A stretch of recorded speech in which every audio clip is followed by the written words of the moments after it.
Il est impossible de conduire entre l'Amérique du Sud et l'Amérique du Nord. Et la raison en est simple. Aucune route ne relie ces deux continents, même pas une voie rudimentaire. Certes, vous pourriez tenter une traversée à pied, mais permettez-moi de vous dire que ce serait une erreur monumentale. La région reliant les deux continents s'appelle le bouchon du Darien. Elle s'étend à travers la province de Darien, au sud du Panama et au nord de la Colombie. La seule route terrestre consiste en une randonnée de près de 100 km à travers la jungle. La traversée peut durer de 3 à 10 jours, selon les conditions climatiques, le poids transporté et la chance, bien entendu. Le hasard y joue un rôle majeur, car il ne s'agit pas d'une simple promenade en pleine nature. Cet environnement est extrêmement rude et isolé, connu pour être l'un des endroits les plus périlleux de la planète. Malgré ces risques, des personnes continuent de s'y aventurer. Chaque année, le nombre de traversées ne cesse d'augmenter. En 2014, moins de 10 000 personnes avaient franchi cette zone. En 2023, ce chiffre a bondi à 520 000. Vous vous demandez peut-être pourquoi autant de personnes se retrouvent dans cette région et affrontent autant de dangers. C'est parce que le bouchon du Darien est devenu une voie de migration pour ceux qui cherchent à rejoindre l'Amérique du Nord. Pour traverser cette région, les migrants doivent affronter une multitude de dangers, allant des piqûres d'insectes et des infections jusqu'aux fractures ouvertes. Ce territoire est un véritable no man's land.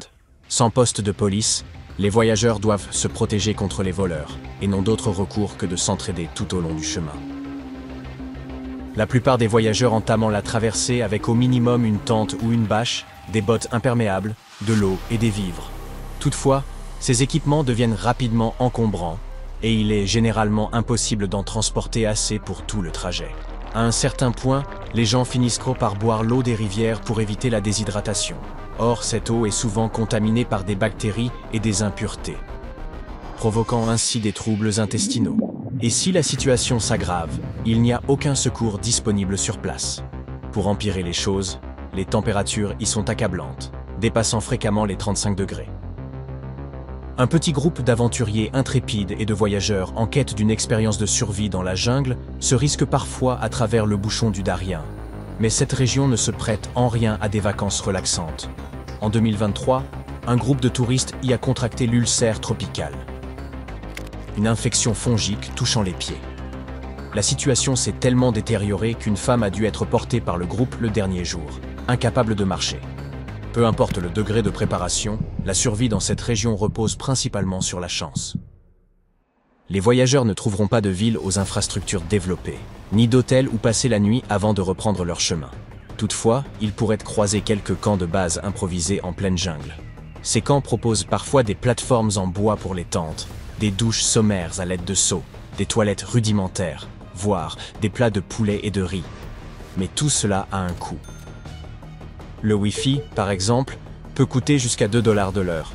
Ce tarif semble plutôt raisonnable, étant donné l'absence totale de services de téléphonie mobile sur le chemin. Les voyageurs perdent ainsi presque tout contact avec le monde extérieur. Imaginez une forêt tropicale dense, avec un terrain abrupt et boueux. Le sentier de randonnée est parsemé de gros rochers et encombré de lianes, semblables à des pièges naturels. La pente abrupte de la montagne représente un défi considérable, même pour une personne en excellentes conditions physiques. La région est également soumise à des pluies torrentielles et quasi incessantes, entraînant des glissements de terrain, des crues éclairs et rendant les routes impraticables.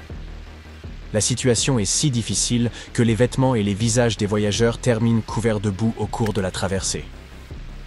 Les voyageurs devront également franchir de nombreuses rivières au courant puissant. Un père vénézuélien ayant traversé récemment la région avec ses 2 enfants a raconté que leurs baskets s'étaient déchirées dès le premier jour, témoignant de la puissance des cours d'eau. De plus, ces rivières sont profondes. L'eau peut parfois monter jusqu'aux épaules. Les dangers de cette région ne sont pas nouveaux. Pendant des siècles, le bouchon du Darien était considéré comme infranchissable. Les premiers Européens ayant exploré l'Amérique latine le voyaient comme une école d'entraînement à la jungle.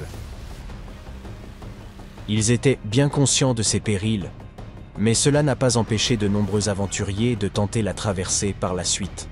En 1854, par exemple, une expédition disparut dans la jungle pendant 49 jours, luttant contre la famine et l'épuisement. De nouveau, en 1870, un groupe de 100 hommes tenta la traversée. Bien qu'ils aient été bien préparés, avec des équipements modernes pour l'époque, ils souffrirent énormément au cours de leur périple et durent faire preuve d'une résilience exceptionnelle pour surmonter de telles épreuves. Au fil des années, ceux qui s'aventuraient dans la région mouraient souvent de faim, de soif, ou se noyaient dans les cours d'eau.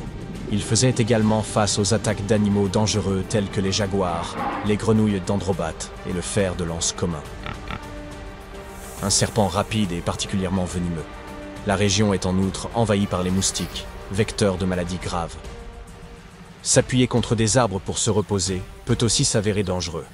La jungle est jonchée d'Astrocarium stanleyanum, des palmiers couverts de longues épines noires, pouvant atteindre jusqu'à 20 cm. Ces épines sont recouvertes de bactéries diverses. Frôler un tel palmier peut entraîner des infections cutanées. Un autre risque est de se perdre dans cette forêt dense et de ne jamais retrouver le chemin vers la civilisation. Cependant, de nos jours, ce danger est bien moindre. Certains ont signalé la présence de marqueurs colorés destinés à orienter les voyageurs et à les empêcher de s'égarer. Lorsqu'ils aperçoivent du tissu bleu ou vert attaché aux arbres, cela signifie qu'ils doivent continuer leur chemin. En revanche, la vue d'un tissu rouge est un avertissement. Ils marchent dans la mauvaise direction et doivent immédiatement faire demi-tour. Avec tous ces dangers, pourquoi ne pas simplement construire une route traversant le bouchon du Darien? Cette solution pourrait sembler évidente, mais en réalité, relier le Panama à la Colombie par une route n'a rien de simple. La région du Darien, avec son climat humide, son relief difficile et ses pluies incessantes, rend la construction d'une route fonctionnelle aussi complexe que coûteuse. Malgré ces obstacles, des tentatives ont déjà été faites pour combler cette lacune. L'autoroute panaméricaine, un immense réseau routier reliant l'Alaska à la pointe sud de l'Argentine, s'interrompt aujourd'hui brusquement au niveau du bouchon du Darien. Pourtant, le plan initial prévoyait que la route traverse cette région.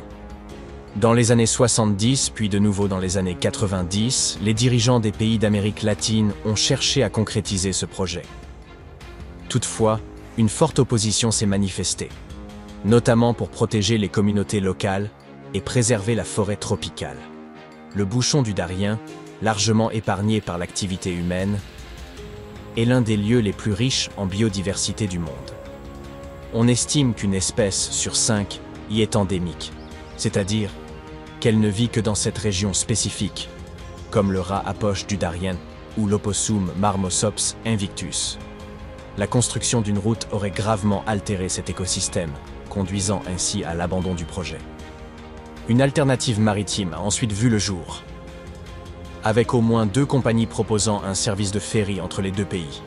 Malheureusement, cette activité n'était pas rentable et les services ont fini par fermer. Plus récemment, le Panama a pris la décision de fermer la route du bouchon du Darien, désormais protégée par des clôtures de barbelés. Quoique de nouvelles routes puissent éventuellement voir le jour, les aventuriers désireux de visiter l'Amérique du Sud feraient mieux de ne pas attendre. Prendre l'avion pour la Colombie restera toujours une option beaucoup plus sûre.